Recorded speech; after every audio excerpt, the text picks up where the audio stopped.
اللہ الرحمن الرحیم۔ بیہقی نے شعب الایمان میں ابن عمر رضی اللہ تعالی عنہما سے روایت کی کہ رسول اللہ صلی اللہ تعالی علیہ وسلم نے فرمایا، ان دلوں میں بھی زنگ لگ جاتی ہے، یعنی جو ہمارے دل ہیں ان میں زنگ لگ جاتی ہے، جس طرح لوہے میں پانی لگنے سے زنگ لگتی ہے۔ عرض کی یا رسول اللہ، اس کی جلا کس چیز سے ہوگی؟ فرمایا کثرت سے موت کو یاد کرنے اور تلاوت قرآن سے۔ موت کو کثرت سے یاد کیا کرو کہ مرنا ہے، اور قرآن عظیم کی تلاوت کیا کرو۔ صحیح بخاری و مسلم میں جندب بن عبداللہ رضی اللہ تعالی عنہ سے روایت ہے کہ رسول اللہ صلی اللہ تعالی علیہ وسلم نے فرمایا، قرآن کو اس وقت تک پڑھو جب تک تمہارے دل کو الفت اور لگاؤ ہو، اور جب دل اچاٹ ہو جائے کھڑے ہو جاؤ، یعنی تلاوت بند کر دو۔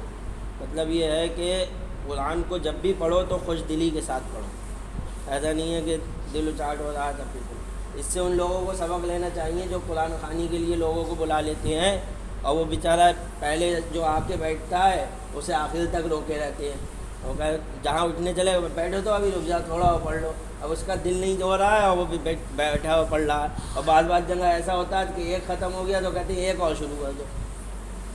تو جب دل بچہ پڑھ تو رہا ہے لیکن دل اچاٹ ہے، اس کا دل نہیں لچا رہا ہے پڑھنے کا، پھر بھی پڑھ رہا ہے۔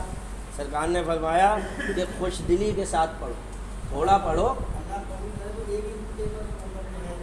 بس یہ کہا ہے نہیں اللہ تعالیٰ قبول فرمائے تو تھوڑی ایک آیت آپ پڑھیں گے، خوش دلی سے پڑھیں گے، وہی برکت ہو جائے گی، ہے نہیں؟ یہ نہیں کہ ارے ایک نہیں تو آپ دوسرا شروع کر دو، یہ سب طریقہ جو ہے غلط ہے، اسے سمجھنا چاہیے آدمی کو۔ صحیح بخاری و مسلم میں ابو ہریرہ رضی اللہ تعالیٰ صحیح بخاری میں ابو ہریرہ رضی اللہ تعالیٰ عنہ سے مروی کہ رسول اللہ صلی اللہ علیہ وسلم نے فرمایا، جو شخص قرآن کو تغنا یعنی خوش آوازی سے نہ پڑھے وہ ہم میں سے نہیں۔ اس حدیث کے متعلق یہ بھی کہا جاتا ہے کہ تغنا سے مراد استغنا ہے، یعنی قرآن پڑھنے کے عوض میں کسی سے کچھ لینا نہ چاہیے۔ یعنی دو معنی ہو گئے اس کے، ایک تو یہ کہ خوش آوازی سے پڑھنا چاہیے، اچھی آواز سے ہے۔ اب ظاہر سی بات ہے آواز تو اللہ کی طرف کی نعمت ہے، لیکن اپنی طرف سے کوشش پوری کرنا چاہیے کہ قرآن کو جتنی ہو سکے اچھی آواز سے ہی پڑھیں۔ باقی تو جس کو اللہ نے جیسی آواز سے نوازا ہے وہ ویسے پڑھے گا، لیکن کوشش یہ رہے کہ اچھے سے اچھا پڑھنے کی کوشش کریں ہم اس کو۔ امام احمد و ابو داؤد و ابن ماجہ نے دارمی نے برأ بن عازب رضی اللہ تعالیٰ عنہ سے روایت کی کہ رسول اللہ صلی اللہ علیہ وسلم نے فرمایا، قرآن کو اپنی آوازوں سے مزین کرو، اور دارمی کی روایت میں ہے کہ اپنی آوازوں سے قرآن کو خوبصورت کرو، کیونکہ اچھی آواز قرآن کا حسن بڑھا دیتی ہے۔ یہ بات صحیح ہے، جب ایک اچھی آواز والا قاری جب پڑھتا ہے قرآن کو تو اس کا انداز ہی الگ ہوتا ہے۔ ابو داؤد و بیہقی نے جابر رضی اللہ تعالیٰ عنہ سے روایت کی، کہتے ہیں کہ ہم قرآن پڑھ رہے تھے اور ہمارے ساتھ اعرابی اور اجمی بھی تھے، یعنی دیہاتی لوگ بھی تھے، اور عرب کے علاوہ دوسرے ممالک کے لوگ بھی تھے، اجمی لوگ بھی تھے۔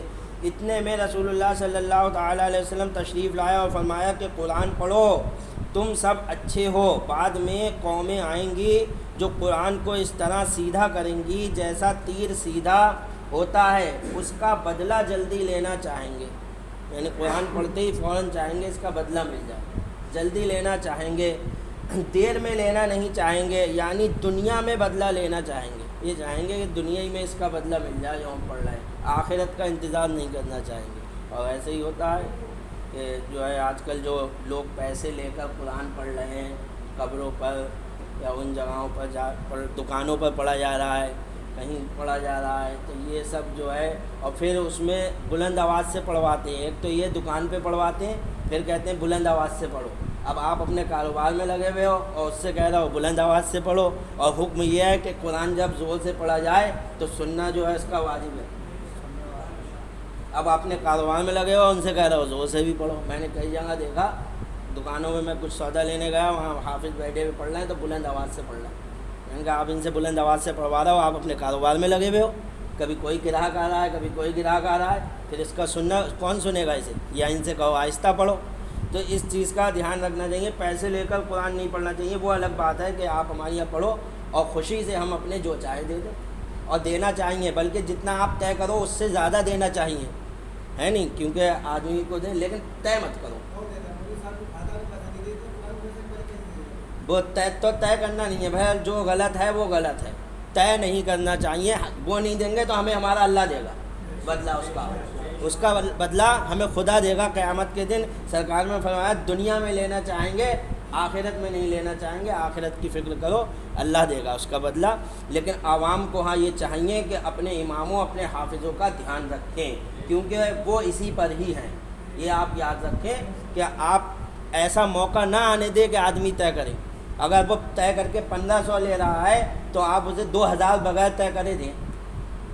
جب آدمی کو خود سے ملے گا تو وہ آدمی کہے گا ہی نہیں کہ ہٹاؤ کیا ضرورت ہے. یہ ہماری عوام میں کمی ہے کہ وہ ہمارے اماموں اور حافظوں کو خوش نہیں رکھتی. آخر مجبوراً لوگوں کو طے کرنا پڑ رہا ہے، لیکن یہ طے کرنا ہے غلط، یہ آپ سمجھ لیجئے، یہ صحیح نہیں ہے. وما علینا الا البلاغ. بسم اللہ الرحمن الرحیم.